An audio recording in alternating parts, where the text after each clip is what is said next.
রাসেল ভাই, আমি তো আপনার মেসেজ পেয়েছিলাম 1 মাস আগে, 8 তারিখে আসতে হবে। আচ্ছা 8 তারিখ রাসেল ভাই। তো ইনশাল্লাহ রাসেল ভাই আজকে যে প্রথম ঘটনাটা শেয়ার করব, উনি আমার পরিচিত এক বড় ভাই, খুবই পরিচিত, খুবই ক্লোজ এক বড় ভাইয়ের ঘটনা। আসলে ঘটনাটা অনেকদিন আগের, ওনার নিজের গ্রামের বাড়ির ঘটনা আর কি। তো ওই খুলনা সেটের ঘটনা রাসেল ভাই আজকে শেয়ার করছে আর কি। তো উনি যখন ক্লাস 9-10 পড়েন তখনকার ঘটনা। তো ঘটনা শুরু করবার আগে আমি কিছু হিন্ট আর কি দিতে চাচ্ছিলাম রাসেল ভাই। তো আমি যার ঘটনা বলছি, নাফিজ ভাইনার বাবা খুব পরেশগার একজন মানুষ ছিল। তো নামাজ খুব 5 ওয়াক্ত নামাজ তাদের বাসায় সবাইকে পড়তে প্রেশার দিতেন তিনি। তো বাবার ভয় তারা সবাই নামাজ পড়তেন। তো ঘটনাটা ঘটতে থাকে তার বাবা যখন তাহাজ্জুদ নামাজ পড়া স্টার্ট করেন একদম পার্মানেন্টলি প্রতিদিন, তার ঠিক 3 থেকে 4 মাস পর এই ঘটনাটা ঘটতে থাকে আর কি। ঘটনাটা মানে কি রাসেল ভাইটা তার প্রত্যক্ষ করতে থাকে তখন যখনই তার বাবা তাহাজ্জুদ নামাজ পড়তে রাতের বেলা দাঁড়াতেন আর কি। রাতের 3 ভাগের 1 ভাগ বলে যে তাহাজ্জুদ নামাজ পড়ার সময় আর কি। তো ফজরের আজান হতে 2-1.5 ঘন্টা আগে তো বাবা তার অনেক বড় করে তাহাজ্জুদ নামাজ পড়তেন। তো তাহাজ্জুদ নামাজ পড়া স্টার্ট করার 4 মাস পর, প্রায় 3 থেকে 4 মাস পরে আর কি, তো আপনার দেখা যেত যে পুরো বাসাটা ঠান্ডা হয়ে যেত যখনই তার নামাজ পড়া স্টার্ট হতো। মানে যখনই ওনার কথা কি যখনই আল্লাহু আকবার বলতেন তখনই পুরো বাসা ঠান্ডা হয়ে যেত একদম। আর টিনের চালের উপরে এরকম শব্দ আসতো যে মনে হয় কেউ যেন ডাব ছুঁড়ে মারছে বা কিছু একটা বড় বড় পাথর ছুঁড়ে পড়ছে টিনের চালে। তো সারা রাত তারা ঘুমাতে পারতো না, এমন দিন গেছে সারা রাতই ঘুমাতে পারেনি। তো তার বাবা যতক্ষণ তাহাজ্জুদ নামাজ পড়তো ততক্ষণ এই শব্দগুলো হতো। তো তার বাবা ফজরের আগ পর্যন্ত তাহাজ্জুদ নামাজের অন্যান্য আমল সবগুলো করতেন। তো তারা খুব ফেড আপ হয়ে গেছিল এই যন্ত্রণায়। ততপরে তার বাবাকে তারা বলে যে আপনি তাহাজ্জুদ নামাজ একটু ছোট করে পড়েন, কারণ এরকম শব্দ হতো। তার বাবা তো টের পেত, এই ফ্যামিলির সবাই টের পেত। তো তার ঘরের চারিপাশে কোনো ধরনের গাছ টাছ তেমন একটা ছিল না। লাউ গাছ ছিল ঘরের কোনায়, আর সামনে সবজি বাগান ছিল। তেমন কোনো উঁচু গাছ ছিল না যে ডাল ভেঙে পড়বে, অথবা ডাব টাবের গাছ আর কি যে ডাব পড়বে টিনের চালে, এরকম কোনো শব্দ হওয়ার চান্সই নাই। কিন্তু তারা প্রতিদিন এই জিনিসটা লক্ষ্য করতো। যদিও ঘটনাটা আমি যে ঘটনাটা শেয়ার করবো সেটার সাথে কোনো প্রত্যক্ষ না, মিল নেই আর কি। এটা একটা আমি ঘটনার আগে বলে নিলাম আর কি, যেহেতু এই এলাকাটা একটু এরকম প্রবণ, একটু ভয় এরকম প্রবণ ছিল আর কি। তো ঘটনার দিন চলে যায় আসলে। সেদিন উনি ওনার ফ্রেন্ডদেরকে নিয়ে এক এলাকা থেকে আরেক এলাকায় ক্রিকেট খেলতে গিয়েছিল। তো খেলা যেদিন শেষ হয়ে যায়, তো সেদিন সন্ধ্যার দিকে তারা রওনা দিয়ে দেয়। আর তার নাফিজ ভাই তার এক ফ্রেন্ড ছিল তার সাথে, ফেরদৌস নাম। তো তারা 2 জন ডিসাইড করে যে আমরা বাড়ি ব্যাক করবো, বাকিরা ব্যাক করবে না, তারা পরের দিন ব্যাক করবে। আর রেগুলার রাসেল ভাই তারা গ্রামের মাঝখান দিয়ে তাদের বাড়ি থেকে 3-4 মাইল দূরে ছিল ওই যে জায়গায় খেলা হয়েছে। তো হেঁটেই আসতে হবে, তেমন কোনো ট্রান্সপোর্ট ছিল না। এখন তো অনেক ট্রান্সপোর্ট সুবিধা হয়েছে, আগে এত সুবিধা ছিল না। ইলেকট্রিসিটিও তার বাড়িতে ছিল না। তো রাতের বেলা যে কেউ মুভ করতে গেলে, কোথাও গেলে টর্চ সাথে নিতই। তো সেই টর্চ নিয়ে তারা রাস্তাতে নেমে যায়, বাড়ির দিকে রওনা দেয়। তো তারা জানতো যে কিছু রাস্তা হেঁটে যেতে হবে, কিছু রাস্তা ক্ষেতের মাঝখান দিয়ে যেতে হবে। তো যেটুকু রাস্তা হেঁটে যাওয়ার কথা ততটুকু রাস্তা অর্ধেক যাওয়ার পর একটা বাজার পায়। তো যেহেতু অনেক দূর হাঁটতে হবে, তারা কিছু মুখে দিয়ে নেয়, হালকা জিনিস মুখে দিয়ে, তারপরে তারা হাঁটা স্টার্ট করে। রাস্তার মাঝখান থেকে হাঁটার পর ডিসাইড করে যে এই রাস্তা দিয়ে যদি হাঁটতে থাকি তাহলে আরো দূর লাগবে, আমি ক্ষেতের মাঝখানে চলে গেলে একটু তাড়াতাড়ি যাওয়া যাবে। তো টর্চ তো রাসেল ভাই সবসময় মারে না, একটু মেরে সামনে যতটুকু দেখা যায় দেখে ওইটুকু রেখে আবার অন্ধকারে হাঁটতে থাকে। তো ওই সময়টা ছিল রাসেল ভাই প্রচন্ড শীতকাল, কুয়াশার জন্য আপনি টর্চ লাইট দিয়ে যতটুকু মারা যায় অতটুকু প্রপারলি দেখা যায় না। কুয়াশার জ্বালায় আপনার সামনের মানুষজনকেও দেখা যাচ্ছে না, সামনে যদি 2 হাত সামনে মানুষ থাকে এত কুয়াশা যে দেখা যাচ্ছে না। তো তারা হাঁটছে, ক্ষেতের মাঝখান দিয়ে হাঁটতে হঠাৎ করে ধপাস করে তার ফ্রেন্ড একটা গর্তে পড়ে যায়। আচ্ছা, তো গর্তে পড়ে যাওয়ার পরে তিনি টর্চ মেরে গর্ত থেকে পা উঠায়। তো গর্তের ভেতরে কিছু বাঁশ থাকবার কারণে পাটা চিড়ে যায় আর কি। আচ্ছা, পাটা ছিলে যায়। তো তিনি কি করেন, তার ফ্রেন্ডটাকে নিয়ে গাছের নিচে বসায় এবং তারা বুঝতে পারে তার একটা কবরের মাঝখানে তার ফ্রেন্ড একটা কবর ভেঙে পড়ে গেছে। খুব আহামরি বড় কবর না রাসেল ভাই, ছোট কবর, মিডিয়াম সাইজের কবর আর কি। তো ওই বাঁশ ছিল ভেতরে, বাঁশের ভেতর সব একদম বেশ ভালো গর্তে পড়ে গেছে। তো উনি কি করছে, ওনার ফ্রেন্ডকে হেল্প করে উপরে উঠানোর পর একটা গাছের পাশে এসে গাছের নিচে এসে বসিয়েছে। তো অন্ধকারে যতটুকু আলো মারা যায় কেউ আছে কিনা হেল্প চাওয়ার জন্য। তো উনি একবার টর্চ মেরে আবার টর্চ বন্ধ করে তার ফ্রেন্ডকে পাশ থেকে কিছু ঘাস নিয়ে এসে ওই ঘাসটা চিপে তোর ওই যে জায়গায় কেটেছে সে জায়গায় লাগিয়ে দিচ্ছিল। আচ্ছা, এমন সময় রাসেল ভাই ওই যেই জায়গায় কবরটা ভেঙেছে সেই জায়গা থেকে একটা সাউন্ড আসতে থাকে, যে বাচ্চারা খেলছে এমন সাউন্ড। আর ওনাদের তো রাসেল ভাই ওই জায়গাটা পরিচিত, এমন না যে তারা আগে এই প্রথম এসছে, এর আগেও তারা এরকম অন্ধকারে এই রাস্তা দিয়ে হেঁটে গেছে। তো আগেও খেলতে মানে যেই জায়গায় খেলতে গেছিল তারা আগে ওই জায়গায় খেলতে গিয়েছিল। আচ্ছা, তো যার ফলে তারা এটা তাদের ফার্স্ট অ্যাটেম্প্ট না। তো তারা জানে যে এই এলাকায় এরকম কি কে কি আছে, কারা আছে, তারা তাদের মুখস্থ আর কি। তো তার ভাষ্য মতে যে এই আশেপাশে আধা কিলোমিটারের কোনো ঘর বাড়ি ছিল না, বাচ্চা আসার কথা তো প্রশ্নই আসে না। তিনি তার ফ্রেন্ডকে একটু বসিয়ে ওই কবরটা দেখতে যান যে কতটুকু ভাঙলো কবরটা দেখার জন্য, কারণ এই কবরটা ভেঙেছে এই অন্ধকারের ভিতরে, কতটুকু ভাঙলো এটার সাথে কিউরিয়াসিটির কারণে সে কবরটার কাছে যায়। আচ্ছা, কবরটার কাছে যাওয়ার পর সে টর্চ মারে দেখে যে একটা পোর্শন পুরো ভেঙে নিচে চলে গেছে, আর কিছু বাঁশ সরে যাওয়ার কারণে একটা ডেড বডি দেখা যাচ্ছে। ডেড বডি তো আসল ভাই আসলে একটা লাশ দেখা যাচ্ছে সেখানে। তো মানে উনি বলে যে মাটি দেখেই বোঝা যাচ্ছে যে একদম রিসেন্ট কবর, এটা 2 দিন হয়তো বা 3 দিন আগের কবর। গন্ধও আসছে ভেতর থেকে, পটকা একটা গন্ধ আসছে। উনি কি করলেন, আবারও তার ফ্রেন্ডের দিকে ব্যাক করতেই ফ্রেন্ডের কাছে তখনও পৌঁছায় নাই, সাউন্ড এরকম আসতে থাকে বড় বড় করে মা মা করে। আচ্ছা, স্পষ্টগুলো বাচ্চারা মা মা করে ডাকছে। উনি খুব ভয় পেয়ে যায়।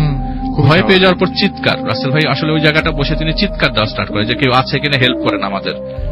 এইটা আরো বেড়ে যায় তখন যখন তিনি তার ফ্রেন্ডের কাছে যে ধরতেই তার ফ্রেন্ড পড়ে যায়, মানে ফ্রেন্ডটা অজ্ঞান হয়ে গেছে। মানে বলছে উনি ওনার কথা যে ওর নিঃশ্বাস চলছে, ওর নিঃশ্বাস শ্বাস প্রশ্বাস চলছে, কোনো সমস্যা নাই, কিন্তু ওই অজ্ঞান হয়ে গেছে। অজ্ঞান হওয়ার কারণটা কি ওই মুহূর্তে তো জানা যাচ্ছে না। তো ফ্রেন্ডটাকে তো বাড়িতে নিয়ে যেতে হবে, তাকে নিজে যেতে হবে, এখানে কোনো বিপদ ঘটতে পারে। তো দুয়া যতটুকু পড়া যায় পড়ছে, আর ফাঁকে ফাঁকে মানুষের হেল্প চাওয়ার জন্য আশেপাশে টর্চ মারছে, কেউ আছে কিনা জিজ্ঞেস করে। ফ্রেন্ডটাকে একা ফেলে যেতেও পারছে না যদি কোনো বিপদ ঘটে। তো 10-15 মিনিট পরে রাসেল ভাই কারো পায়ের হাঁটার শব্দ শোনা যাচ্ছিল, যে কুয়াশার জন্য দেখা যাচ্ছে না ওপাশ থেকে কে আসছে। তো ঘাস মারিয়ে কেউ আসছে এরকম বোঝা যাচ্ছে। তো টর্চ মেরে একটা লোক এসছে। তো ওই লোককে বলে যে ভাই আমাদেরকে বাসা পর্যন্ত আগায় দিতে হবে, আমরা একটু বিপদে পড়ে গেছি এই জায়গায়, আমার ফ্রেন্ডটা পা কেটে গেছে আর অজ্ঞান হয়ে গেছে। তো উনি বললেন যে আচ্ছা ঠিক আছে। উনি মানে ওই লোকটা কোনো কথা বললো না। তো উনি কাঁধের মধ্যে নিয়ে এক হাত ওনার কাঁধে আর এক হাত ওনার হাতে, এভাবে কষ্ট করে প্রায় 2 মাইল উনি হেল্প করে রাসেল ভাই। এরকম হেল্পও মানুষ করতে জানা তো রাতে, খুবই স্বাভাবিক। আর তখন রাত উনি বলে যে আমার ঘড়িতে আমি দেখি যে তখন রাত 9:13 বাজে। আমি তখন বাড়ির উদ্দেশ্যে রওনা দিই, প্রায় ঘন্টাখানেক হাঁটার পরে বাড়িতে পৌঁছাই। তখন 10:10 বাজে। তো বাড়ির সবাইকে তিনি এই ঘটনাটা বলে যে এই ঘটনা, ও তো অজ্ঞান হয়ে গেছে, ওর পা থেকে রক্ত বেরোচ্ছে, এখন ওর বাসায় ওকে দিয়ে আসতে হবে। ওই পর্যন্ত তার ফ্রেন্ডের কিন্তু রাসেল ভাই জ্ঞান ফেরে নাই। আচ্ছা, তখন পর্যন্ত জ্ঞানটা ফেরে নাই। আচ্ছা, তো ওই যে লোকটা যে দিয়ে গেল তাকে ধন্যবাদ জানানোর সুযোগ পায় নাই। উনি ব্যাক করতেই দেখে যে লোকটা নাই ওই জায়গাতে, মানে ঘরের মধ্যে ফ্রেন্ডকে বসিয়ে আশেপাশে টর্চ মেরে দেখে যে লোকটা ওই জায়গায় নাই। তো তিনি কি করলেন, তার ফ্রেন্ডকে তার বাড়িতে পৌঁছে দিলেন, বলে যে অজ্ঞান হয়ে আছে, তো ওকে একটু যে জায়গায় কেটে গেছে সে জায়গায় একটু যতটুকু পারে অ্যান্টিসেপ্টিক দিয়ে কিছু দিয়ে যতটুকু সকাল পর্যন্ত অ্যাটলিস্ট ওই জায়গাটা কোনো যাতে ক্ষত না হয়। আর তো ঘরের ভিতরে সে চলে আসে। পরের দিন সকালবেলা জানতে পারে যে জ্ঞান ফেরে নাই, জ্ঞান ফিরছে সকাল 10টার দিকে, কিন্তু জ্ঞান ফেরার পর ওই ছেলে কাউকে চিনছে না, তার ফ্রেন্ড কাউকে চিনছে না। এখন রাসেল ভাই তখন শুরু হয়ে গেল, মানে তথাকথিত সিস্টেম। রাসেল ভাই গ্রামের কবিরাজ নিয়ে আসলো। তো তার কথা মতো যে কবিরাজ যত ঝাড়ফুঁক, কিন্তু আসল তো মনে হয় একটা দুয়া বা সূরা কিছু একটা কাজে লাগে। কিছুক্ষণের মধ্যে তার ফ্রেন্ড এই তথাকথিত নিয়ম রাসেল ভাই চলে গেছে। তো ওই কিছুক্ষণ পর ওনার ফ্রেন্ডের জ্ঞান ফেরে, এবং জ্ঞান ফেরার পর সবাইকে চিনতে পারে। তো এক ফাঁকে উনি জিজ্ঞেস করলো যে কি ব্যাপার, তুই কালকে অজ্ঞান হয়ে গেছিলি, তোর কি কিছু মনে আছে কিনা? তো তিনি একটা কথা বললেন ফেরদৌস ভাই, যে তুই যখন টর্চ নিয়ে কবরের কাছে গেলি, ওই টর্চ মারার সাথে সাথে আমি কবরের উপরে 2টা বাচ্চা দেখি। আচ্ছা, এবং 2টা বাচ্চা খিলখিলিয়ে হাসছে, বড় করে হা করে। এইটা দেখে আমি চিৎকার দিব, এমন সময় আমার কানের মধ্যে কে জানি একটা বাচ্চা এসে হাত দিল। আমি পিছনে তাকাতেই আমার আর চেহারা কিছু মনে নেই, আমি অজ্ঞান হয়ে যাই। এটা বলার পরে এলাকার লোকজনকে নিয়ে রাসেল ভাই সবাইকে নিয়ে ওই কবরস্থানে যাওয়া হয়, যে আসলে এখানে একটা কবর ভাঙা পড়ে গেছে গতকাল রাতে, যে ওরা যে এসেছিল তা বুঝে গেছে আর কি। তো ওই যে এলাকার যে লোকের যে জায়গাটা, যেখানে কবর যার জায়গা মালিক, তিনি পর্যন্ত এসে বলে যে ভাই 2 দিন আগে তো আমার ছেলেটা পানিতে পড়ে মারা গেছে, এই জায়গায় কবর দিয়েছিলাম। তখন উনি রিলেট করলেন যে তাহলে আমি কোনো কিছু অবজার্ভ করি নাই, তাহলে অবজার্ভ যে করেছে আমার ফ্রেন্ডই করেছে। তো কবরটা এখানে দিয়ে এলাকার লোকজন তখন বলেছে যে হুজুর নিয়ে সেই জায়গায় যদি কোনো দোয়া পড়ে দেওয়া যায় খুব ভালো। তো ওনারা চলে আসে বাড়িতে, সাধারণ স্বাভাবিকভাবে চলে আসে। তো 5 দিন পর রাসেল ভাই তার ফ্রেন্ডটা মারা যায়, যে ফ্রেন্ডটা এই প্রত্যক্ষ করেছিল। তো মারা যাওয়ার আগের দিন তার টেম্পারেচার প্রায় 105 ডিগ্রি উঠে যায়। তো সবাই এতটা ঘাবড়ান নাই, ওই কবিরাজ ডাক্তার আনতে আনতেই উনি মারা যান আর কি। ঢাকায় নিয়ে আসার প্ল্যানিং ছিল। তো ওই মুহূর্তে সে প্রলাপ করছিল এরকম যে কবরটা যেন আমার ওইখানে হয়, ওই কবরের পাশে হয়। এই আপনার প্রলাপটা এরকম করছিল যে উল্টাপাল্টা করে, যে আমার কবরটা যেন ওই জায়গায় হয়, ঘরের মধ্যে। পরের দিন সকালে মারা যায় এবং তার শেষমেশ কবরটা রাসেল ভাই ওই জায়গাতেই দেওয়া হয়। তো তার ফ্রেন্ডের সাথে এরকম ঘটনা তাকে খুব ভাবায় তোলে যে আমার ফ্রেন্ড আমার সাথে ছিল, মারা গেল। পরে সে ঢাকায় চলে আসে রাসেল ভাই, কিন্তু ওই জায়গায় আশেপাশে এখন ঘর বাড়ি উঠে গেছে। এখনো ভাইয়া ওই জায়গায় বছরে একবার হলেও বাচ্চাদের শব্দ পাওয়া যায়। আচ্ছা, ওই জায়গাটা এত ফেমাস যে এখনো বছরে একবার কেউ না কেউ ওখানে বাচ্চার একটা আওয়াজ পাই, হয় কান্নার, হয় হাসির শব্দ। এটাই ছিল রাসেল ভাই।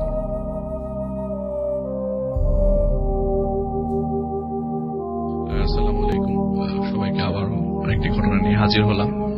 আসলে রাসেল ভাই যে ঘটনাটা আজকে এখন বলবো আর কি, সেটা হচ্ছে সরি, আমি আপনাকে বলেছিলাম রাসেল ভাই যে ওনার সাথে আপনার পরিচয় করে দেবেন।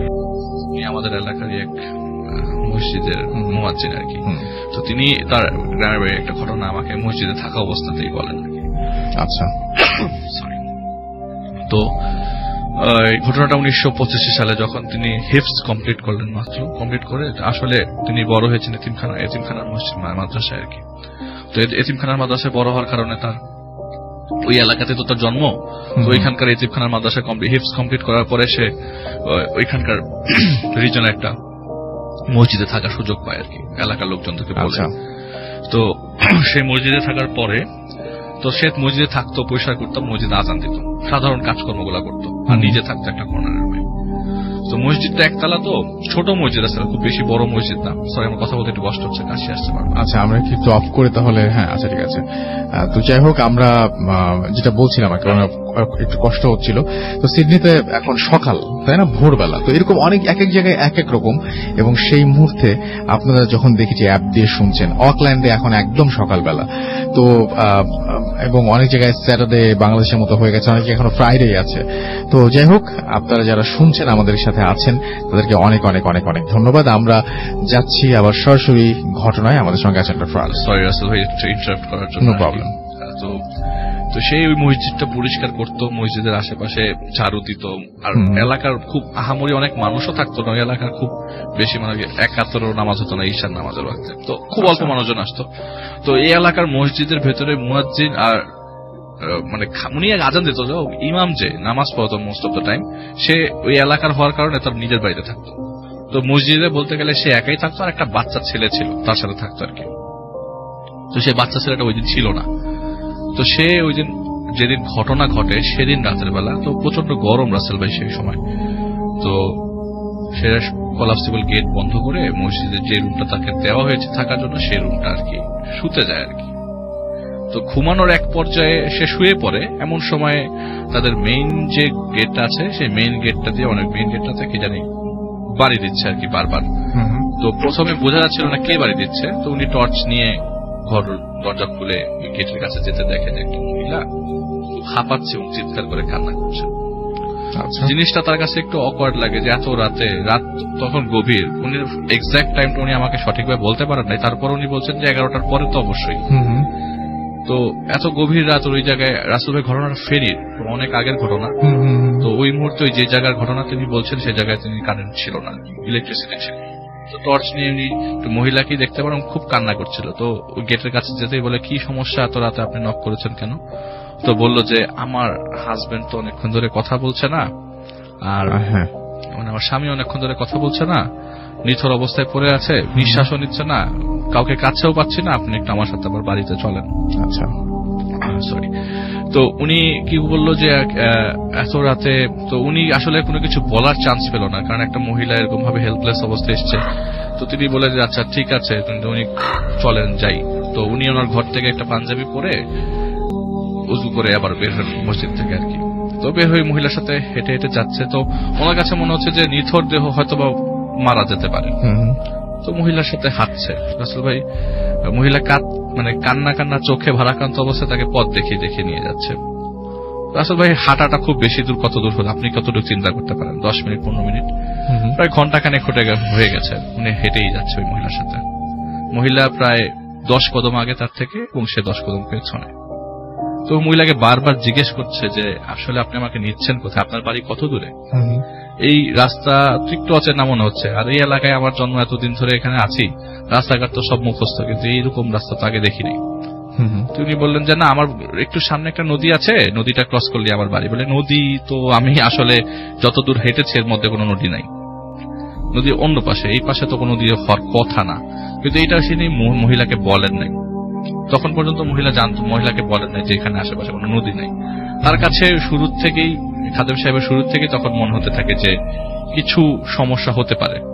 তো উনি চুপচাপ ওনার সাথে হাঁটতে থাকে। তো অনেক দূর এগিয়ে যাওয়ার পর একটা নদী আসলেই সামনে রাসূল ভাইয়ের নদী পায়, এবং নদীতে কোনো একটাই নৌকা, আর কোনো নৌকা কিছু নাই, খালি পানি আর নৌকা। তো মহিলার সাথে সে নৌকায় ওঠে, তো বলে যে আর কত দূরে এখান থেকে নদীতে করে নৌকা আপনি আমাকে কোথায় নিয়ে যাচ্ছেন? বলে যে রাস্তার নদীর ওই পারে থেকে 5 মিনিটের হাঁটা। তো নদীর ওই পারে গেল রাসেল ভাই এবং বলে যে আমার লাইফে এরকম ঘটনা ঘটছে এবং আমার চোখের সামনে নদীতে নৌকাতে কোনো মাঝি নাই, কিন্তু নৌকা খুব সুন্দর রাস্তা নদী পার হয়ে যাচ্ছে। নদী পারে ভিড়লো এবং আমি মহিলা নেমে বলে আসেন আমার সাথে। এই নদীর পার হেসে 5 মিনিট 6 মিনিট রাস্তা হাঁটার পর একটা জায়গায় ঢুকলাম। ঢোকার অবস্থায় ঢোকা অবস্থায় নাকের মধ্যে গন্ধ আসতে থাকলো, যে আগরবাতির গন্ধ। তো তার কাছে মনে হলো না, আসলে কেউ না কেউ মারা গেছে, হয়তোবা আমি রাস্তাঘাট চিনতে পারিনি অন্ধকারে, হতে পারে কেউ মারা গেছে, আসলে হেল্প করা দরকার। আর এটা তো রাসেল ভাই প্রত্যেকটা হুজুর বা আপনি মুয়াজ্জিন বা সবাই এগুলির জন্য করার জন্য তারা সবসময় রেডি থাকে। তো তিনি ওই বাড়িতে ঢুকলেন। তো ঢুকতেই লোকজন পেলেন। তো মোস্ট ইম্পর্টেন্ট কথা, রাসেল ভাই ঢোকার পরে উনি আশেপাশে অনেক মহিলা মানুষকে দেখতে পাচ্ছেন। মহিলা মানুষ ঘোমটা অবস্থায় আছে, কিন্তু ওই জায়গাটা এতই আলোর জল, এতই হ্যাজাক লাইট না কি লাইট, উনি বলে কি হ্যাজাক লাইটও এত আলো হওয়ার কথা না। হ্যাজাক লাইট আসলে বুঝতে পেরেছেন, পাম্প দিয়ে লাইটটা, আমি চিনি, হ্যাজাক লাইটও এত আলো হয় না। ওই জায়গাটা এতই আলোর জল, আমি কারো চেহারা দেখতে পাচ্ছি না, আলোকিত, তারপরেও চেহারা দেখতে পাচ্ছি না। বলে যে আমি এইটা কোন জায়গায় আসলাম, আর এত গন্ধ, আতরের গন্ধ, আগরবাতির গন্ধ, আচ্ছা কর্পূরের গন্ধ, বলে লাশের উপরে যে কর্পূর দেয় সেই কর্পূরের গন্ধ। সে একটু আগাতেই দেখে কোন লাশের খাট, রাসেল ভাই সবসময় তো লাশের খাটিয়াটার কথা বলি, এখানে একটা লাশ মেঝেতে আপনার উঠোনে শোয়ানো অবস্থায়। আর লাশটার যতই কাছে যেতে থাকে ততই তার ভয় বাড়তে থাকে। তো একটা পর্যায়ে সে স্টপ হয়ে যায়, থেমে যে সে পেছনে তাকায় দেখে যে মহিলা কি আছে কিনা। আশেপাশে তাকিয়ে দেখে রাসেল ভাই ওই মহিলা নাই, যে মহিলা তাকে এখানে নিয়ে এসছে সেই মহিলা নাই।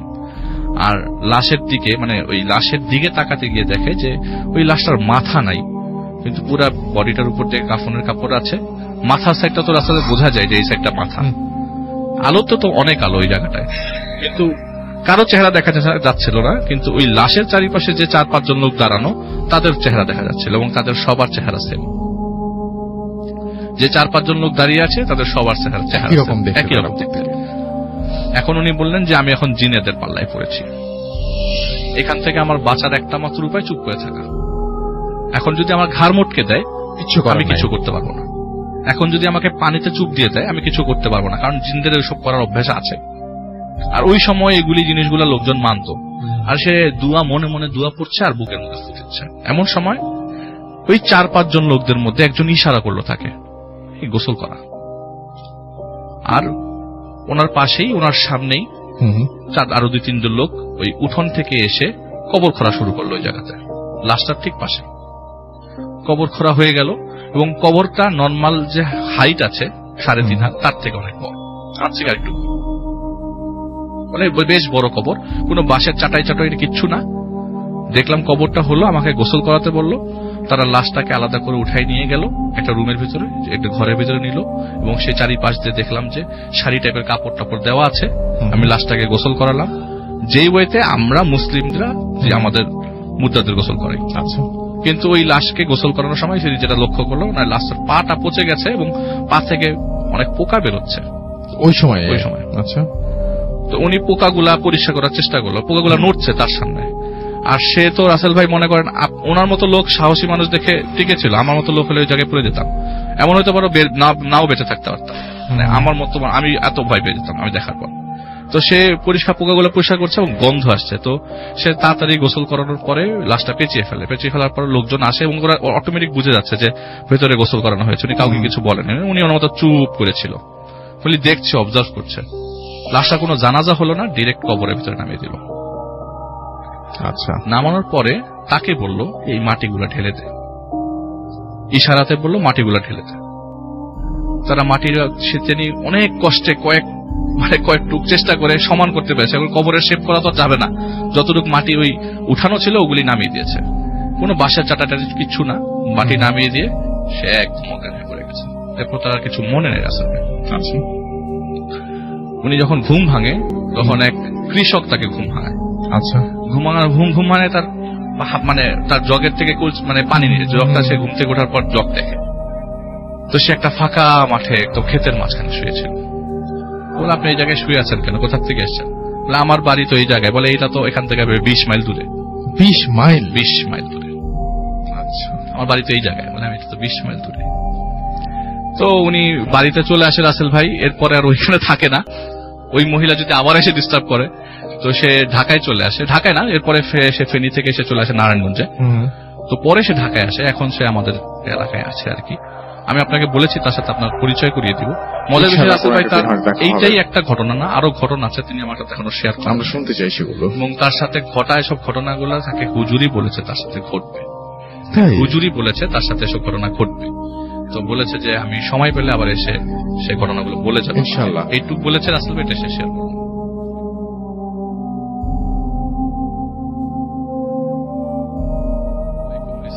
আসসালামু আলাইকুম মিস্টার রাসেল ভাই, থ্যাংক ইউ সো মাচ আমাকে এতটুকু ভালোবাসবার জন্য। আসলে আমি তো এসেছি সেই 2010 ডিসেম্বর থেকে, অনেক দিন, একটা লম্বা পথ, প্রায় 7 বছরের কাছাকাছি।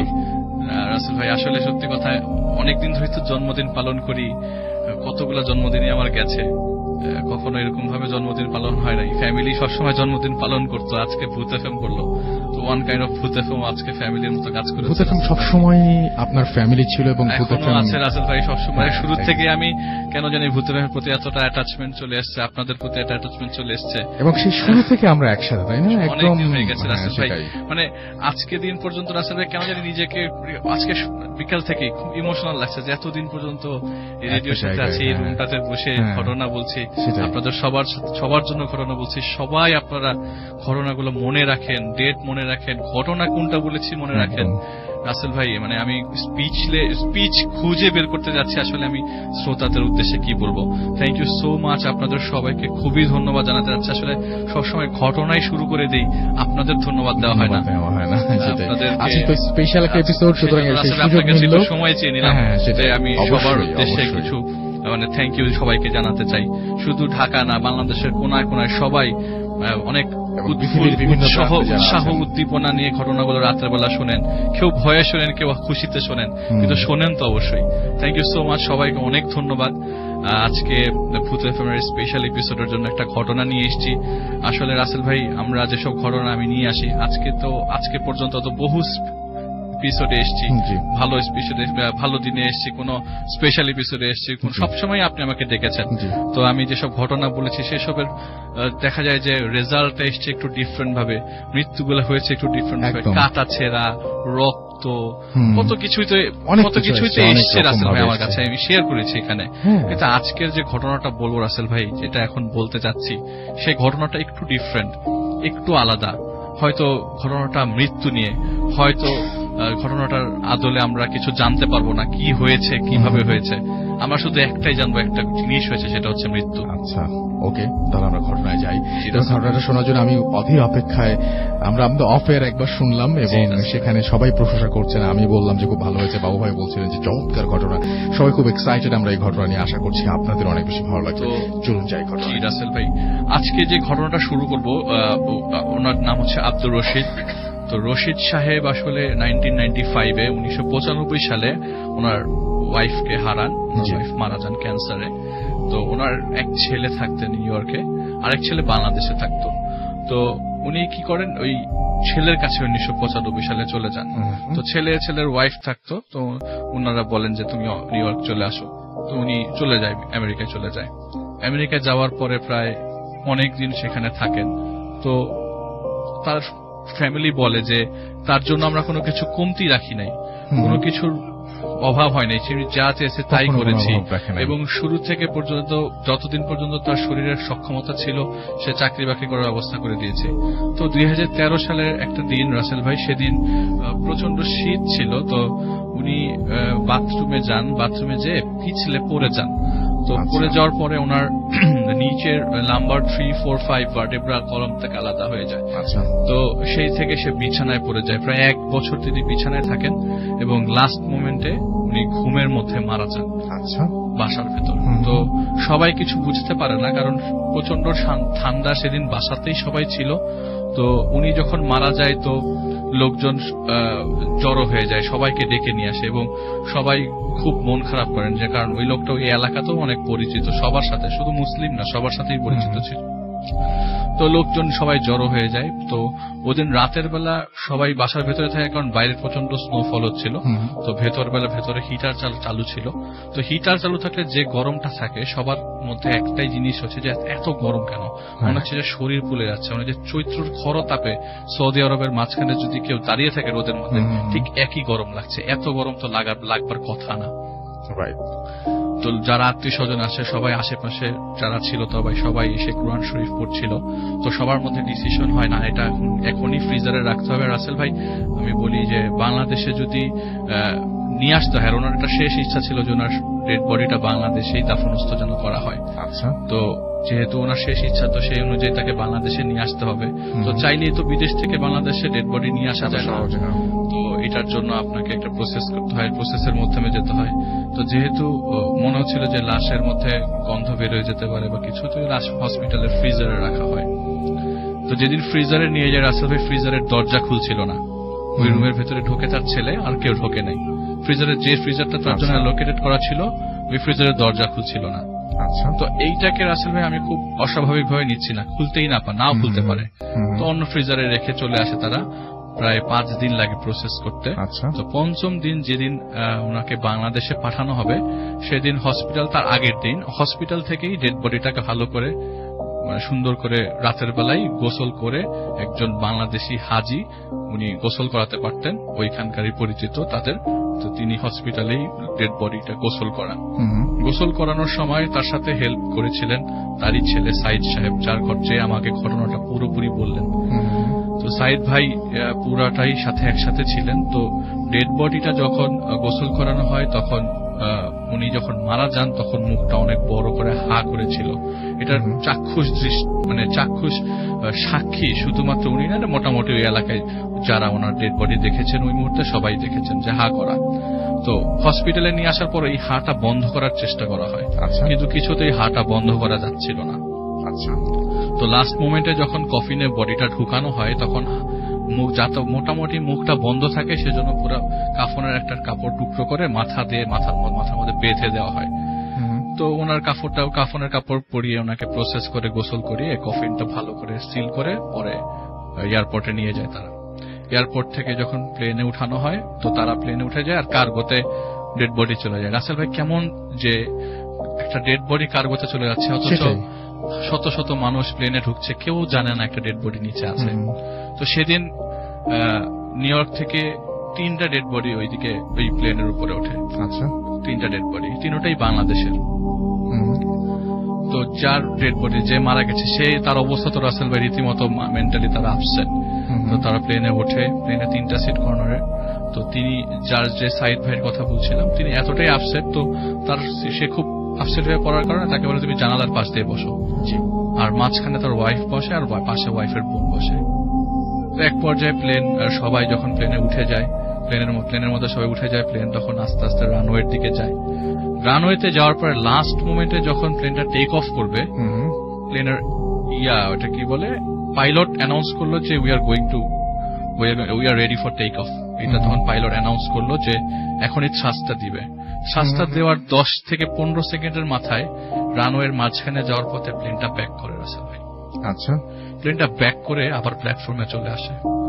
যে হেভি বাতাস, ইমার্জেন্সি ল্যান্ডিং করতে, ইমার্জেন্সি ল্যান্ডিং না, টেক অফ করতে পারে না। টেক অফ করতে পারে না। আচ্ছা আচ্ছা আচ্ছা আচ্ছা আচ্ছা আচ্ছা। প্লেনটা ব্যাক করে প্ল্যাটফর্মে চলে আসে। এটাকেও রাসেল ভাই আমি খুব স্বাভাবিকভাবে নিচ্ছি যে প্লেনটা ওই মুহূর্তে আবহাওয়ার পরিস্থিতি খারাপ থাকবার কারণে প্লেনটা আকাশে উঠতে পারে না। তো তারাও জিনিসটাকে আসলে সাইদ ভাই বললো যে প্লেন যে টেক অফ করতে পারে না, এটার কোনো হদিশই আমার নাই। আমি এসব কিছুই খেয়াল করছি না। আমি জানি প্লেন টেক অফ করবে, আর আমার বাবা তো প্লেনের ভেতরে, কিন্তু আমার সাথে না। অন্য সময় যখন বাংলাদেশে যাই তখন চেয়ারের পাশে বসে থাকতো আমার বাবা, আজ আমার পায়ের নিচে একটা বক্সের মধ্যে বসে আছে, শুয়ে আছে। তো তিনি 1 ঘন্টা প্লেনটা ডিলে হয় এবং এরপরে প্লেন আকাশে ওড়ে। প্লেন আকাশে ওড়া অবস্থায় যেটা ওনার কাছে মনে হচ্ছিল যে সবাই তো নর্মাল অবস্থায় ছিল, সবার এই ঘুমট পরিবেশটা ফিল হয় নাই হয়তো, কিন্তু আমার কাছে মনে হচ্ছিল যে আমার অক্সিজেন বডিতে কমে যাচ্ছে, আমি নিঃশ্বাস নিতে পারছি না। কিন্তু শুধু আমি না, আমি একাই হয়তো বা পারছি না, আর তো সবাই দেখি নর্মাল। তো তার খারাপ লাগছিল যে আমি উপরে বসে আছি, আমার বাবা নিচে কফিনে শুয়ে আছে একটা বাক্সের মধ্যে, অথচ সবসময় যখন যাওয়া আসা করতাম পাশে বসতেন। তো তার জিনিসটা খারাপ হতে হতে একটা সময় তিনি ঘুমিয়ে পড়েন। তো প্লেন ঘুমানোর পরে যখন ঘুম ভাঙে তখন তিনি প্লেনের সামনের সিটের টিভিতে দেখলেন প্লেন এখন 39,000 ফিট উপরে। আচ্ছা, 39,000 ফিট উপরে, তো আশেপাশে ঘর বাড়ি দালান কোঠা কিছুই দেখা যাবে না অবশ্যই।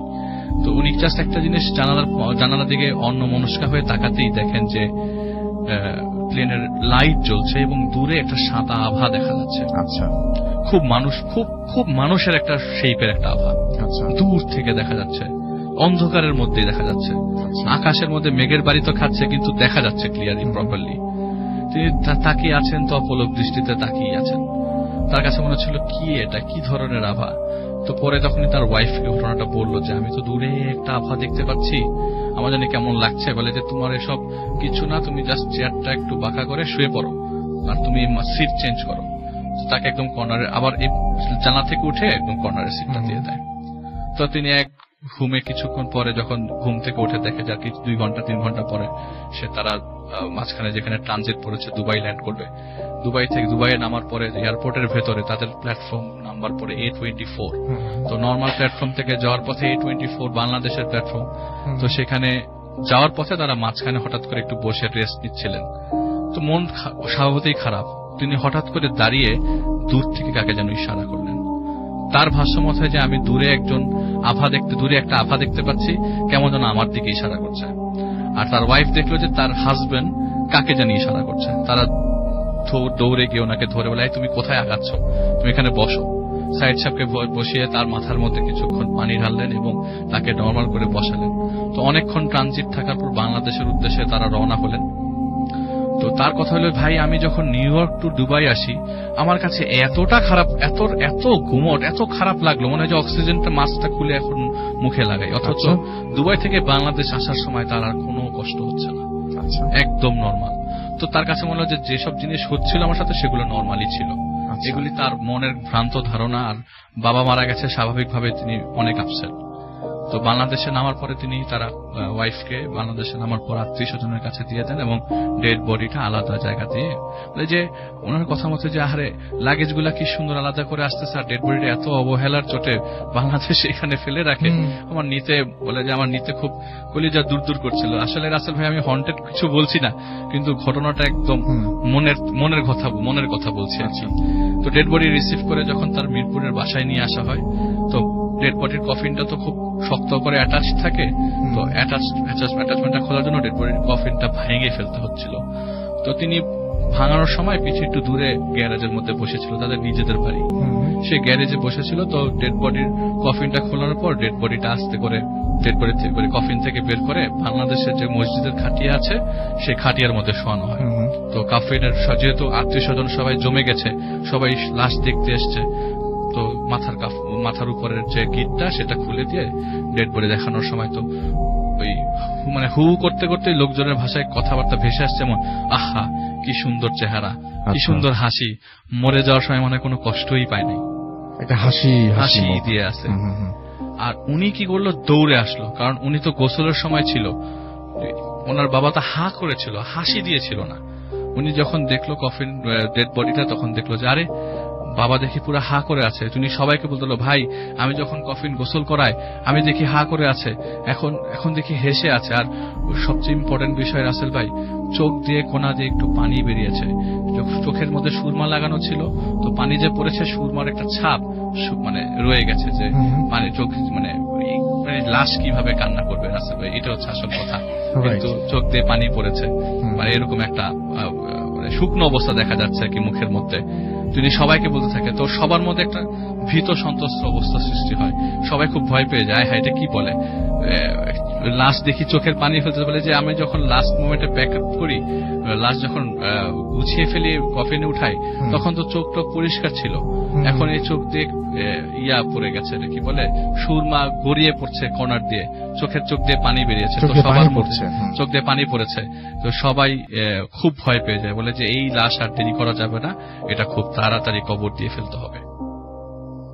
তো যেহেতু পূর্ব পরিকল্পনা ছিল লাশ কবর খুব তাড়াতাড়ি কবরস্থ করতে হবে, মুন্সিগঞ্জ নিয়ে যাবে তাদের গ্রামের বাড়িতে, তো লাশ ঢাকা থেকে মুন্সিগঞ্জ নিয়ে যায়। এই ঘটনা শোনার পর অনেকে ঢাকা থেকে মুন্সিগঞ্জ জানে ভয়ে, যে লাশ নাকি বাধা, সেই বাধা নরমাল হয়ে লাশ এসে আছে। এত ভয়ের অবস্থা লোকজনের মধ্যে, সবার মধ্যে ভয় ঢুকে গেছে। জানাজা পরেই যাদের যাওয়ার কথা ছিল তারা পর্যন্ত যায়নি মুন্সিগঞ্জে।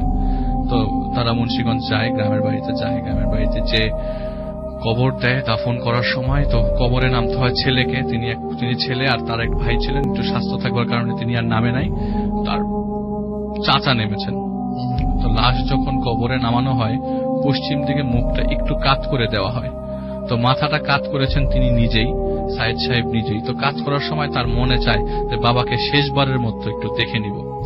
যে রাসেল ভাই সে কবরের ওই লাশের কাফনের যে গিটটা আছে, ওই গিটটা খুলে হালকা করে একটু কফনের কাপড়টা সরিয়ে দেখে লাশটা আরো জোরে হাসি দিয়েছে, আরো এক্সপ্যান্ডেড হাসি দিয়েছে, আরো ব্রড স্মাইল দিয়ে, আরো বেশি হাসি, আরো বড় হাসি দিয়ে আছে, এবং চোখের পানি পড়ে যাচ্ছে চোখ দিয়ে। তো উনি কান্নায় ভেঙে পড়ে, তবে সবাই টেনে নিয়ে আসতে পারে না, এত কান্না করছে। কারণ মা ছিল না, বাবাই তো সব ছিল, অনেকদিন সাথে ছিল, বাবার সাথে অ্যাটাচমেন্টও বেশি ছিল। তো তিনি খুব কষ্টে কেউ কবর থেকে তাকে উঠাতে পারেন নাই। তো যখন কবর দেওয়া হয়েছে, অনেকক্ষণ কবরের পাশে দাঁড়িয়েছিল। আসলে রাসেল ভাই পরের দিন যখন তাকে চলে যেতে হয়, হয়তো তাকে তো তার নর্মাল লাইফ লিড করতেই হবে, তো সে তার শেষবারের মতো কবরটা আবার জিয়ারত করতে যায় কাছে। তো কাছে জিয়ারত করার সময় ওই আশেপাশে কোনো কবর ছিল না, একটা মসজিদ ছিল। তো তিনি যখন ব্যাক করেন তখন সকাল 10টা বাজে, মসজিদে কোনো কেউ ছিল না। তখন একটা ঘুমট হাসির শব্দ পাচ্ছিলেন তিনি কবরের পাশ থেকে। তার কাছে একটু উইয়ার্ড লাগে, কিন্তু তিনি কথাটা কাউকে বলেন নাই। এই নিয়ে সে মোটামুটি ঢাকায় আসে, সময় যায়, নিউ ইয়র্ক চলে যায়, তিনি আবার ব্যাক করে চলে যায়। লাইফস্টাইল রাসেল ভাই চলতে থাকে। তো রাসেল ভাই অনেক কথাই তো বলি, অনেক সময় অনেক কিছু বলি, কিছু কিছু ঘটনা রাসেল ভাই আসলে অন্তরালে থেকে যায়, সেসব ঘটনা অনেক সময় শেয়ার করা যায় না। আমার কাছে মনে হচ্ছে রাসেল ভাই এই ঘটনাটা আজকের দিনে শেয়ার করাটা আমার খুব দরকার। না আসলে অন্যরকম একটা ঘটনা, এবং আমার মনে হয় যে সবারই অনেক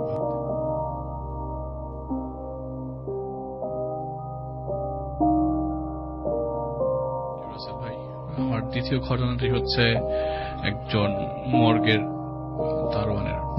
জি, মর্গের দারোয়ান বলতে কি, মর্গের কেয়ারটেকার। তো তিনি প্রায় অনেক দিন ধরে, প্রায় 16 বছর এই চাকরিতে জড়িত। একটি হসপিটালের মর্গে তিনি রেগুলারলি লাশ রিসিভ করতেন, এবং ম্যাক্সিমাম লাশগুলাই আসতে হচ্ছে আপনার থানা থেকে। তো ধরে নেওয়া যেত যে এইসব লাশ পোস্টমর্টেম হয়েই যাবে আর কি। তো ওনার সাথে ছিল একজন ডোম ছিল আর কি, যে রেগুলারলি লাশগুলো কাটতো আর কি। তো গভর্নমেন্ট থেকে নিযুক্ত ছিল। তো দেখা যেত সবসময় সেই ডোম রেগুলারলি আসতো না, লাশ ওই মর্গেই থেকে যেত, কিছুদিন পরে কাটাছাটা হতো আর কি। তো ঘটনার দিন যে সবসময় বলে যে আজকে বলি রাসেল ভাই ঘটনার রাতে চলে যায়। সেদিন উনি আসলে ওনার ডিউটি শেষ হয়ে যায়। তো ডিউটি শেষ হয়ে যাওয়ার পরে ওনাকে একটা লোক বলে যে এই কাজটা করে দিতে হবে, সে তার বিনিময়ে সে কিছু টাকা পাবে। তো তার ডিউটি শেষ হয়ে যাওয়ার পরে সেই কাজটা করে সে বাড়ির দিকে যাচ্ছিল। তো হসপিটাল প্রেমিসেস তখনও ক্রস করে দেয়। হসপিটালের গেটে যাওয়ার পথেই আবার তাকে ডেকে পাঠানো হয়, বলা হয় যে তোমাকে আজকে রাতে এখানে ডিউটি দিতে হবে। রাতে ওই দিনের শিফটে যে ডিউটি ছিল, সে মানে ওই যে ওই জায়গা থেকে ওখানে নাই আর কি, ছুটিতে গেছে। তো বলেছে যে তোমাকে আজকে রাতে এবং কালকে পর্যন্ত ডিউটি দিতে হবে। তো অনেক আকুতি মিনতি করা তো চাওয়ার পরও যে না আমি আজকে করতে পারবো না, কিন্তু তাকে রেহাই দিতে পারে না আর কি, তো তাকে থাকতে হয় সেখানে। তো তখন রাত্র 8টা কি 8:30 বাজে, এমন সময় 2টা লাশ আসে। ওই 2টা লাশ থানা থেকে পাঠানো হয় ডিরেক্ট। তো 2টা লাশকে তিনি মর্গের ভিতরে ঢুকিয়ে, লাশগুলা কি হয় ভ্যানে করেই মোস্ট অফ দ্য টাইম আসে, তো লাশগুলাকে রিসিভ করে স্ট্রেচারে করে মর্গের ভিতরে নিয়ে যাওয়া হতো আর কি। আচ্ছা। তো রাসেল ভাই উনি 2টা লাশ রেখে রাখতে রাখতে সময় কারেন্ট চলে যায়। তো কারেন্ট চলে গেলে রাসেল ভাই জেনারেটর ওই হসপিটালের একটা পোর্শনে থাকতো, কিন্তু এই মর্গ পোর্শনটাতে জেনারেটর লাইন আসতো না। তো অন্ধকার থাকবার কারণে ওই সাইডটা একটু পেছন দিকে পড়ে যায়। তো অন্ধকার থাকবার কারণে তিনি ওই রুম থেকে বের হয়ে একটু সামনের দিকে যায়। এটা 1998 সালের ঘটনা। তো রুম থেকে সামনে বের হয়ে যায় সিগারেট খেতে খেতে। তো বেরিয়ে দাঁড়ানোর পরে যে অন্ধকার হয়ে আছে, তো একটু গেটের দিকে যেতেই এমন সময় একটা ছেলে ভ্যানে করে একটা ডেড বডি নিয়ে আসে। আচ্ছা। তো ডেড বডি নিয়ে আসার পরে এই লোক ছেলেটাকে সে চেনে, মানে ছেলেটা ওই গ্রামেরই, তার যে পরিচিত গ্রামের একটা ছেলে। বলে কি রে বাবা বেটা তুই এখানে কি করিস? তো বলে যে আমি একটা ডেড বডি নিয়ে আসছি, আসলে থানা থেকে নিয়ে আসছি, সেই সকালবেলা ডেড বডিটা পাইছি, থানায় নিয়ে গেছিলাম, বলে যে ফুলে টুলে করে শেষ, আর ডেড বডিটা 2টা ভাগে বিভক্ত। তো বলে যে আচ্ছা ঠিক আছে, চাটাই দিয়ে ডেড বডিটা পেঁচানো।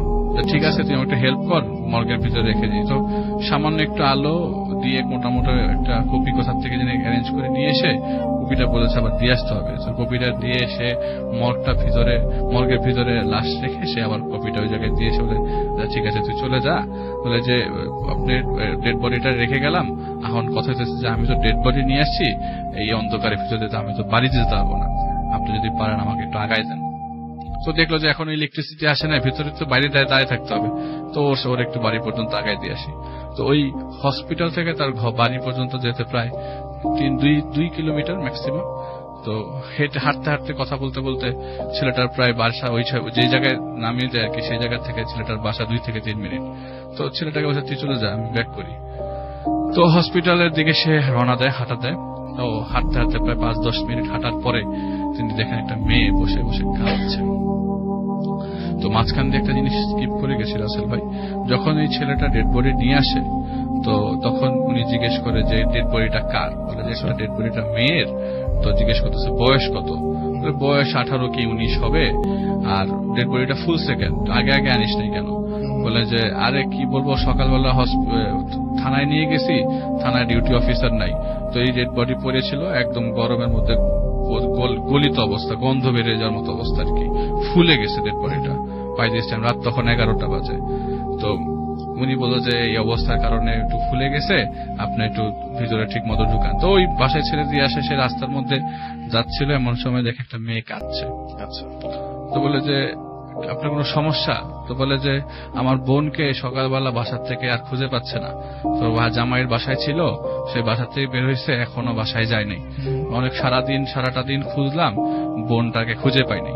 তো উনি বললো যে আচ্ছা আপনার বোনের বয়স কত হইতে পারে? তো বলে যে আমার বোনের বয়স 19 বছর। বলে শোনেন, আমি আসলে আল্লাহ মাফ করুক, আমার কাছে একটা ডেড বডি এসছে, আপনি যদি চান তাহলে ডেড বডিটা একবার চেক করে যেতে পারেন, কারণ ডেড বডিটা আপনার বোনেরও হইতে পারে।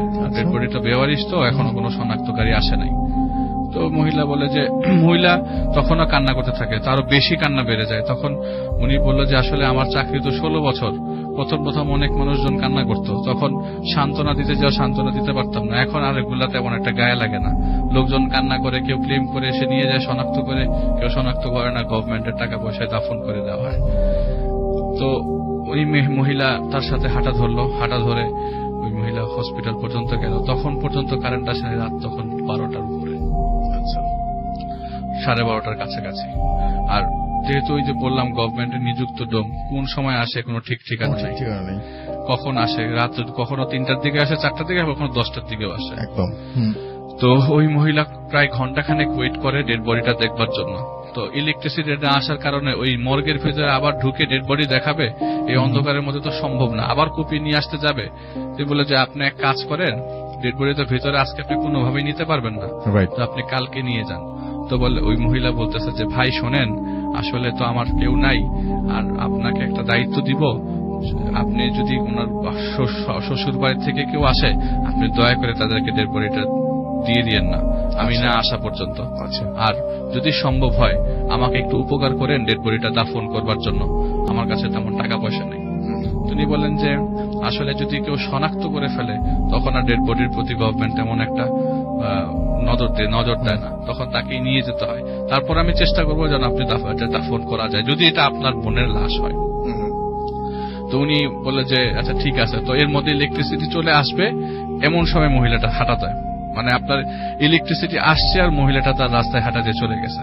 তো দৌড়ে সামনে আগানোর পরেও মেয়েটাকে খুঁজে পায় নাই, যে মেয়েটা কোথায় চলে গেল। তো ভাবছে যে চলে গেছে হয়তো বা, কি আর করার।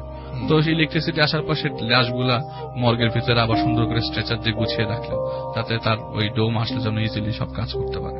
তো ডোম আসলো রাত 2টার দিকে। তো উনি একটু মাতাল অবস্থায় এসছে, আর মোস্ট অফ দ্য টাইম ডোমগুলো আগে মাতাল অবস্থায় থাকতো। তো বললো যে তুই ডেড বডি এগুলা রেডি কর। আচ্ছা, তো রেডি করবার সময় প্রথম লাশ খুললো, প্রথম লাশ খুলে স্ট্রেচার দিয়ে ওই ডোমের কাছে নিল। দ্বিতীয় লাশ খুলতেই রাসেল ভাই উনি সবচেয়ে বেশি মানে ডিরেক্টলি সে বলে ও আল্লাহ গো, মানে দেখি অবাক হয়ে গেল। এটা হচ্ছে সেই ছেলের লাশ যে ছেলে এই মেয়েটার লাশ নিয়ে এসেছিল, একটা লাশ নিয়ে আসলো। সেই ছেলের লাশ, ওরে তো আমি মাত্র বাড়িতে নামাই দিয়ে আসলাম, এই ছেলের লাশ কিভাবে হয়? এখন এই মাতাল লোক কি তোর কিছু বলার নেই, উনি বললে কিছু শুনবেও না। উনি নিজের মধ্যে কথাটা রাখলো, আর ওনার বুকটা আস্তে আস্তে ধরপড় বেড়ে গেল, হার্টবিট বেড়ে গেল। বলে যে বুকের কলিজাটা যদি ছিঁড়ে কেউ নিয়ে যায় এই মুহূর্তে, আমার ওরকম লাগছিল। এই ছেলেটাকে মাত্র আমি বাসায় নামাই দিয়ে আসলাম, আর ছেলেটা আমার চাটাইয়ের মধ্যে শুয়ে আছে। তৃতীয় লাশটা যখন খুললো উনি আরো বেশি অবাক হয়ে গেল। তৃতীয় লাশটা হচ্ছে সেই মহিলা, যে মহিলাটা বলে গেল যে আমার বোনের লাশ। তো জিনিসটা খুব পেঁচানো, প্লাস উনি পেঁচানো, প্লাস উনি বলছে যে আসলে রাসেল ভাই লাশটা জট খুলে দিব।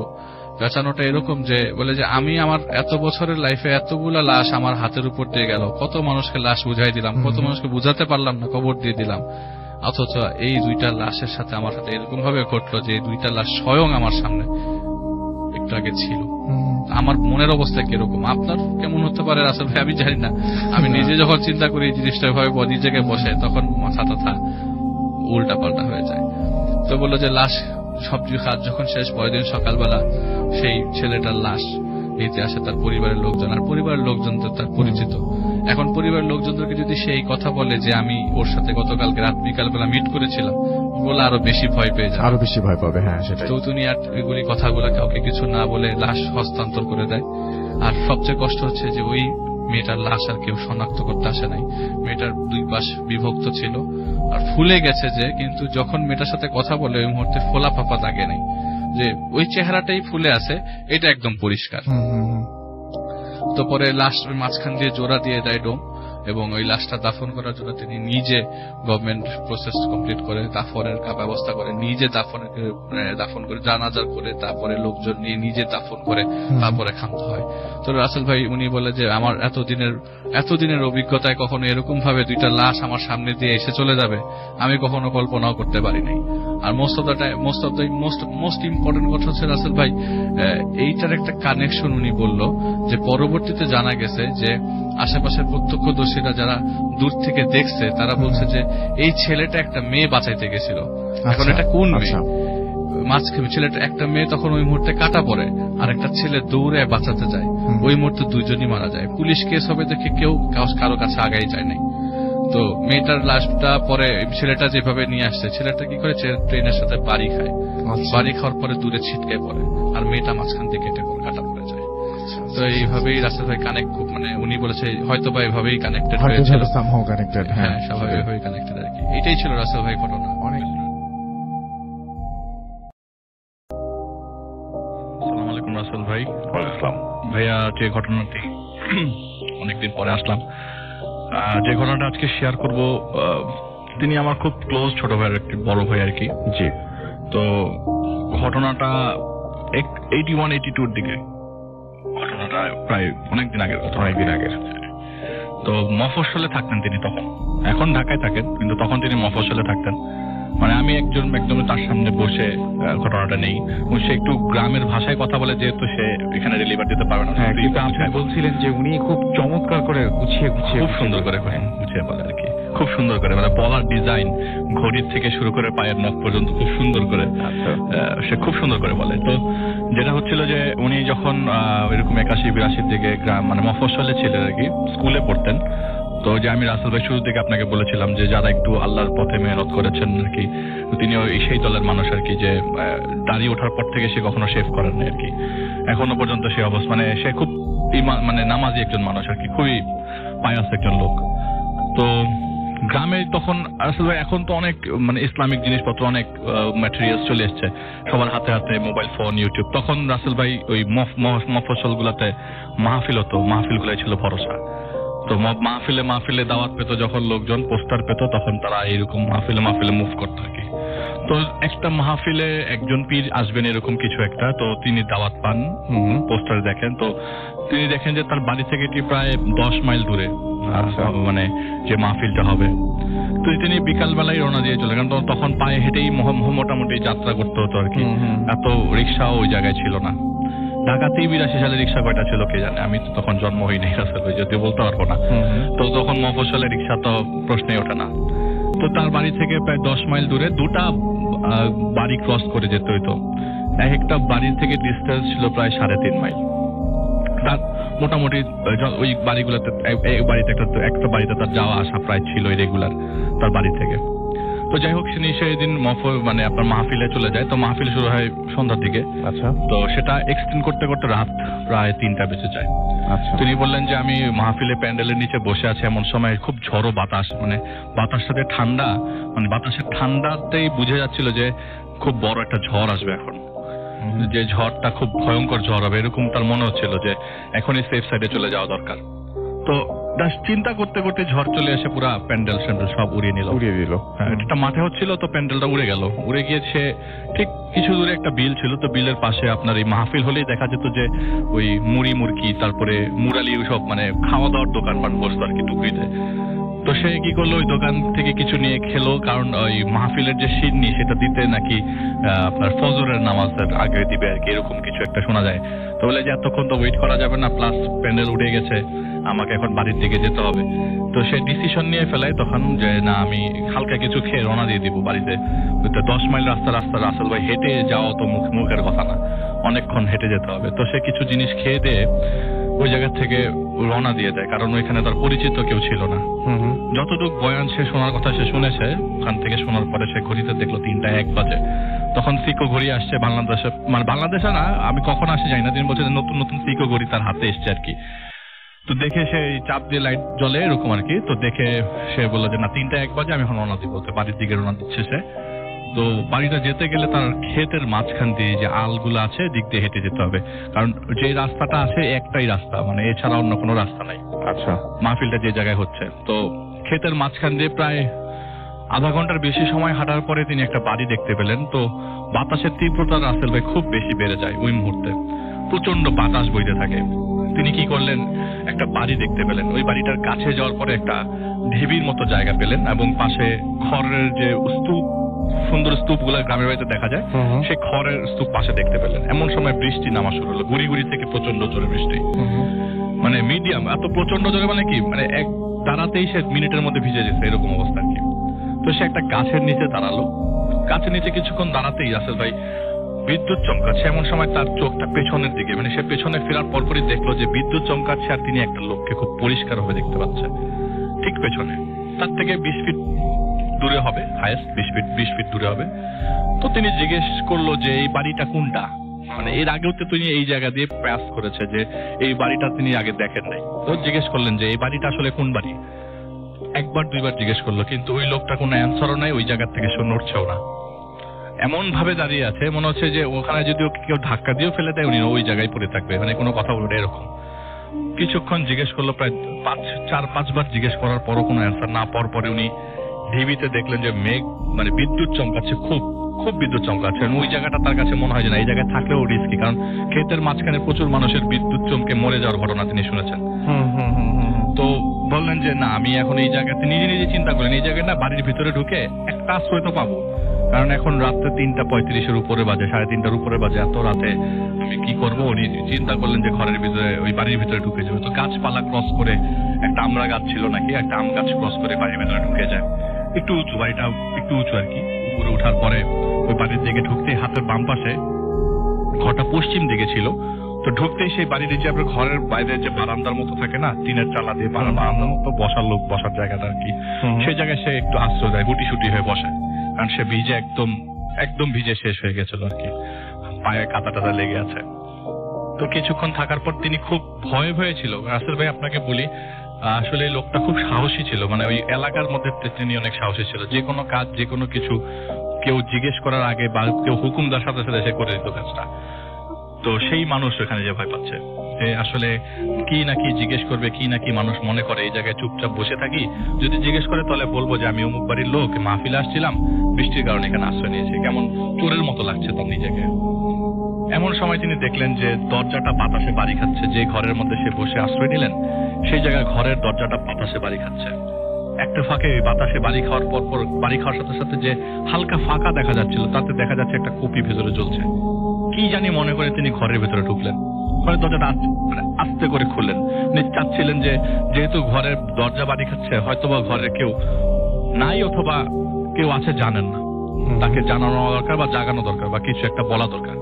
তিনি দরজা খুলতেই দেখলেন একটা বডি বেডের উপরে পড়া, একটা চোখের উপরে একটা বডি পড়া, পটকা গন্ধ, এবং বডিটার অর্ধেক আপনার পচে গেছে আর অর্ধেকটা পচে নাই। এরকম একটা বডি দেখা যাচ্ছে এবং হা করে আছে। মনে হচ্ছে যে এটা মানে এটা মৃত বডিটা তো বুঝাই যাচ্ছে। এইটা দেখার পর রাসেল ভাই উনি ওই জায়গায় আর 1 মিনিটও দাঁড়া থাকতে পারে নাই। এত বাতাসের মধ্যে কপিটা নিভে নেয় আর ডেড বডিটা পড়ে আছে। সে এক দৌড়ে বাড়ির যায়। ওই বাড়ির আশেপাশে যে ঘরগুলো ছিল সবগুলোতে ঘরে নক করে। একটা ঘরে তালা পায়, বাকি সবগুলা ঘরের দরজা খোলা থাকে, কিন্তু একটা বান্দাও ঘরের ভেতরে পায় না। যেহেতু এই পুরা বাড়িটা খালি আর এখানে একটা ডেড বডি পড়ে আছে। তিনি ঘর থেকে, ওই বাড়ির থেকেই বেরিয়ে আসেন। যে ঢিবিতে আশ্রয় নিয়েছিল সেই ঢিবির দিকে আবার ব্যাক করেন। আচ্ছা, ব্যাক করার পরে তিনি দেখলেন দূরে যে মানুষটা একটু আগে বিদ্যুৎ চমকাচ্ছিল দেখতে পাচ্ছিলেন, সেই মানুষটা ওখানে দাঁড়িয়ে আছে। ওনাকে আবার জিজ্ঞেস করলো যে কি ভাই, এটা কোন বাড়ি? ভেতরে একটা মানুষ পড়ে আছে, ভেতরে একটা ডেড বডি পড়ে আছে, কিন্তু ওই লোকটা থেকে কোনো ধরনের সাউন্ড পাস পেলেন না আর কি। হাতের ডান দিকে হঠাৎ করে বাচ্চা খেলছে, এরকম একটা বাচ্চারা খেলছে। বাচ্চাদের সাউন্ড কোথা থেকে আসলো? অবাক দৃশ্য। তখন সে খুব মানে কান্নারত অবস্থা জিজ্ঞেস করতে, এটা কোন বাড়ি, এটা কার বাড়ি, এটা কোন জায়গা? এটা জিজ্ঞেস করতে ওইখান থেকে একটা বাচ্চাদের ভয়েস আছে তার দিকে, যে জানি না। এইটা শোনার পর উনি কি করে, যে আর যাই হোক বৃষ্টিতে ভিজি, আর যাই হোক আমি একটা দৌড় দিব। ক্ষেতের আইল দিয়ে রাসেল ভাই খুব দৌড়ানো খুব কষ্ট হচ্ছে। কোন আইলের দিয়ে কতটুকু দৌড়ানো যায়, কষ্ট করে দৌড়াইতে পারে। তারপর বৃষ্টি পড়ছে, আইলগুলো তো আপনার পুরো কাদায় হয়ে আছে, মানে পিছলা। তারপরে তিনি যতটুকু পারলেন দৌড়ে গেলেন। বলে যে এই বাড়ির থেকে আরো 3 মাইল পর আরেকটা বাড়ি আছে, ওই বাড়িতে আবার তার যাওয়া আসা ছিল রেগুলার। ওই বাড়িটার নাম হচ্ছে পাটোয়ারি বাড়ি।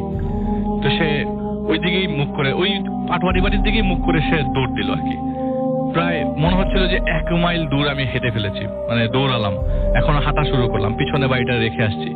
আমি দেখলাম সামনে এই বাড়িটা পাটোয়ারি বাড়ি, আমি চিনে গেছি। মানে সে বলছে যে আমি অনেক দূর সামনে চলে আসছি, এখন আর আমার কোনো রিস্ক নাই।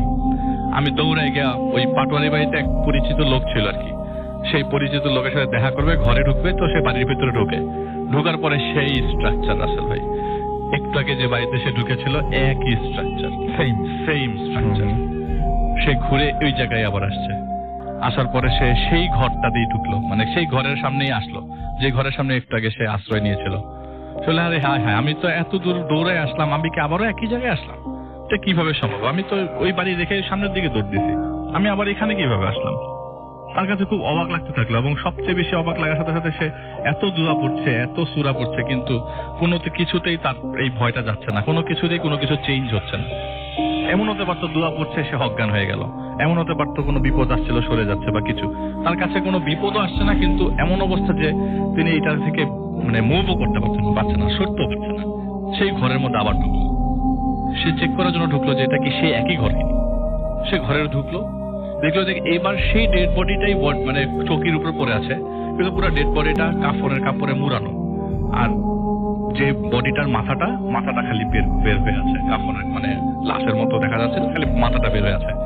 আর ওই কপির আলোতে দেখা গেল যে লোকটার চোখ বন্ধ, কিন্তু উনি বিড় করে একটা কথা বলছেন।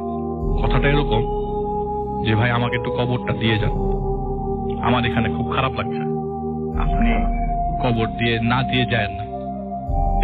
এই কথাটা শোনার পর উনি ওই জায়গা থেকে একদম হুড়মুড় করে বের হয়ে যায়। এই হুড়মুড় করে বের হওয়ার পর 2-3 বার কাদায় পিছলিয়ে পড়েন। সে আবার সে ঢিবির কাছে যান। সেই ঢিবির কাছে যে একই জায়গায় একই বাড়িতে আবার ফেরত এসছে, এবং সেই যে বিদ্যুৎ চমকাচ্ছে, রাসেল ভাই আমি আপনাকে বলি, সেই লোকটা আবার ওই জায়গায় দাঁড়িয়ে, সে ওই অবস্থায় দাঁড়িয়ে আছে যেই জায়গায় যে অবস্থায় ছিল। এই অন্ধকারের ভিতরে, এই বৃষ্টিচ্ছন্ন দিনে, মানে রাতের বেলা তার এই জিনিসগুলো সে ফেস করছে। এমন সময় লোকটাকে জিজ্ঞেস করলো, আমি কোন বাড়িতে আসছি, আমি কিভাবে মুক্তি পাবো, কিছু একটা বলেন, আপনি তো কিছু বলতেছেন না। তখন ওই লোকটা বলল যে, আপনি কবর দেওয়া ছাড়া যেতে পারবেন না এই বাড়ি থেকে, কবরটা দিয়ে তারপরে চলে যান। তারপরে সে ঘরে গেল। ওই ডেড বডিটা, তখন আমি একটু জিনিস স্কিপ করে গেছি, ডেড বডিটা তখন বলেছিল যে, কবরটা দিবেন আপনি আমার ঘরের পেছনে, একটা লাঙ্গল রাখা আছে, সেই লাঙ্গলের সাথে একটা কোদাল বাঁধা আছে, কোনো মতে আমাকে মাটিটা দিয়ে যান। এটা সে বারবার বিড় করে বলছিল, কোনো মতে আমাকে মাটি দিয়ে যান। তো উনি বললো যে, এই বৃষ্টির মধ্যে আমি কবর কিভাবে খুঁড়বো। তো যখন তিনি ঘরের পেছনে কবর খুঁড়তে গেল, বলে যে, আমি কোনো মতে সাহস নিয়ে কবর খুঁড়ছি, এবং কবরটা অটোমেটিক খুব সুন্দর করে মাটি উঠে আসতেছে, এবং যে মাটিগুলা পড়তেছে এখানে পানি পর্যন্ত জমতেছে না, এত সুন্দর করে হচ্ছে। গাছের নিচে কবর। আমি মোটামুটি কোনো মতে কবরটা খুঁড়ে ওনাকে হাতে নেই, ডেড বডিটা হাতে নেই। এত হালকা ডেড বডি আমি কখনো, মানে আমি কিভাবে ধরতেছি আমি নিজেও জানি না। একটু আগে দেখলাম এই ডেড বডির উপরে কোনো কাপড় নাই, এখন দেখলাম একটা কাপড়ের কাপড় চলে আসছে। আমি গিয়ে কোনো মতে ডেড বডিটাকে কবরের ভিতরে কবরস্থ করি, কোনো মতে মাটি চাপাতে আমি বের হয়ে এসে ক্ষেতের মাঝখানে পড়ে, এরপর আমার কিছু মনে নেই। এতটুকু আমার মনে আছে। সকালবেলা যখন ঘুম ভাঙে, কয়টা বাজে সেটা আমি খেয়াল করি নাই। ওই তো ওই ক্ষেতের মাঝখানে গত রাতের বৃষ্টির কারণে ক্ষেতের মধ্যে প্রচুর পানি জমেছিল রাসেল ভাই। তো পানিগুলো আপনার যাদের ক্ষেত তারা মনে হয় পানিটা বের করছে আর কি, আইলের পাশ দিয়ে মাঝখান দিয়ে ক্যানেল করা, তো পানিগুলা বের করছে, পানি বের করার জন্য আস্তে করে মাটি কেটে দিচ্ছে যাতে পানিটা বের হয়ে যায়। তো ওই একটা লোক বলছে, কি ব্যাপার ভাই, রাত্রেবেলা কি মদ খাইছিলেন কিনা যে আপনি এরকম ভাবে পড়েছিলেন। তো সে কোনো মতে উঠে মাথা ঘোরাতে থাকে, তার শরীরে প্রচন্ড জ্বর এসে যায়। সে জিজ্ঞেস করতে থাকে, এখানে যে বাড়িটা ছিল, বাড়িটা কই। উনি ওই বাড়ির থেকে কাছেই একটা ক্ষেতের মাঝখানে যাও কেন, বলে যে, কোন বাড়ি, এখানে তো কোনো বাড়ি নেই। মানে বলে যে, তাহলে পাটোয়ারি বাড়িটা কত দূরে, বলে পাটোয়ারি বাড়ি থেকে 2.5 মাইল দূরে। তিনি যেখানে আছে সেখান থেকে 2.5 মাইল দূরে যে বাড়িটার কথা তিনি বলছিলেন, যে বাড়িটার উদ্দেশ্যে তিনি রাতের রওনা দিয়েছিলেন। সে যে আবার ব্যাক করবে, যে আমি কবরটা দিল, ওখানে খালি ক্ষেত আর ক্ষেত, অনেক ক্ষেত, ধানের ক্ষেত। উনি বললো যে, তাহলে আমি রাত্রেবেলা কোন বাড়িতে ঢুকলাম। এরপর থেকে তিনি কখনো রাসেল ভাই রাত্রেবেলা মাহফিলে মুভ করতেন না। কিন্তু উনি যেটা বললো যে, আমার কাছে যেটা মনে হয়েছে যে, ওই যে ডেড বডিটা পড়েছিল, আমার কাছে মনে হচ্ছে যে লোকটাকে আমি বারবার বিদ্যুৎ চমকানো অবস্থায় দেখেছি, এটা সেই লোকটারই হয়তো বা ডেড বডি। হয়তো উনি চেয়েছেন যে আমার এখানে কবর হওয়া দরকার, কিন্তু কবর হয়েছে যে কবরটা কোথায়। আমি তো সারাটা বাড়ি, মানে ওই জায়গায় দেখলাম যেখানে নিশ্চিন্ন কোনো বাড়ি ঘর কিচ্ছু নেই। ওই পাটোয়ারি বাড়ি ঠিকই আমি বাড়িতে যাওয়ার পর পেয়েছি, আমাকে একটা লোক এগিয়ে দিয়েছে, পাটোয়ারি বাড়ি আমি ঠিকই পেয়েছি রাসেল ভাই। কিন্তু যে বাড়িতে তারা এত রাত্রেবেলা, ওই দিন রাতে এত বড় ইনসিডেন্ট ঘটলো, সেই বাড়িটা আর সেখানে নেই। এটাই ছিল রাসেল ভাই ঘটনা। চমৎকার, থ্যাংক ইউ।